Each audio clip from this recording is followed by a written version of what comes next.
สบายดีพี่น้องมื้อนี้มาพบกับเจ๊แย้มโคตรกูกินข้าวโตโซเรื่องแท้บาทเนาะพี่น้องเนาะถือว่ามื้อนี้ทั้งเจ๊แย้มก็ถือว่ามีทึบมีห้อนขึ้นมาแล้วพี่น้องเนาะถือว่าขายกับพุ่มกาแฟเป็นปกติเนาะเครื่องของก็ถือว่าซื้อข้าวเต็มห้านเต็มโฮ่งนะพี่น้องเอ้ยเนาะถือว่าลูกค้าก็เรียนแถวเข้ามาเนาะนี่ก็คือป้าเป้าพี่น้องเนาะป้าเป้าลูกค้าประจำของแย้มงับเนาะเออถือนี่ก็ลูกป้าเป้าเนาะถือว่ามาซื้อเพราะว่าป้าเป้าบ่ได้กิน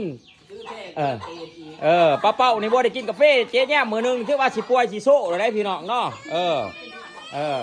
ถือว่ากาแฟแซ่บกาแฟดีมีคุณภาพอย่าดื้ออย่าพลาดพ่อแม่พี่น้องบ้านไก่ซิดมิดไก่เคียงเนาะ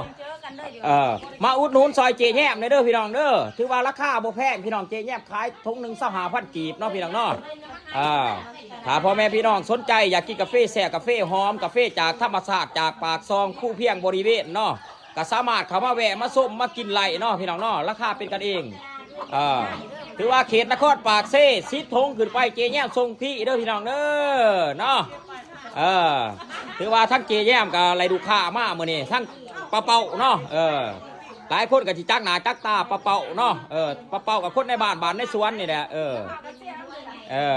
พี่น้องถามมาคลิปนี้ก็อย่าลืมฝากกดไลค์กดแชร์กดติดตามเพื่อเป็นกำลังใจให้ทั้งเจ๊แย้มคนโกกินข้าวโตโซเดือดแท้บ้านขายกาแฟต่อไปพี่น้องเนาะถือว่าเงินขายได้มาเท่าไรก็กินเหล้ากินเบียร์จนเบิร์ดจนสิบมีทุนสู่นะพี่น้องแป๊บซี่ก็เดือดแต่หากวดเนาะน้ำนมก็เดือดแต่ประมาณบ่ฮอด10 ป๋องสับเนาะจะได้กับสิเบิร์ดแล้วพี่น้องจะได้สิเบิร์ดแล้วเบิร์ดยังเพื่อทื่นพี่น้องเนาะบ๊ายบายพี่น้องเจอกันคลิปต่อไปเนาะพี่น้องเนาะ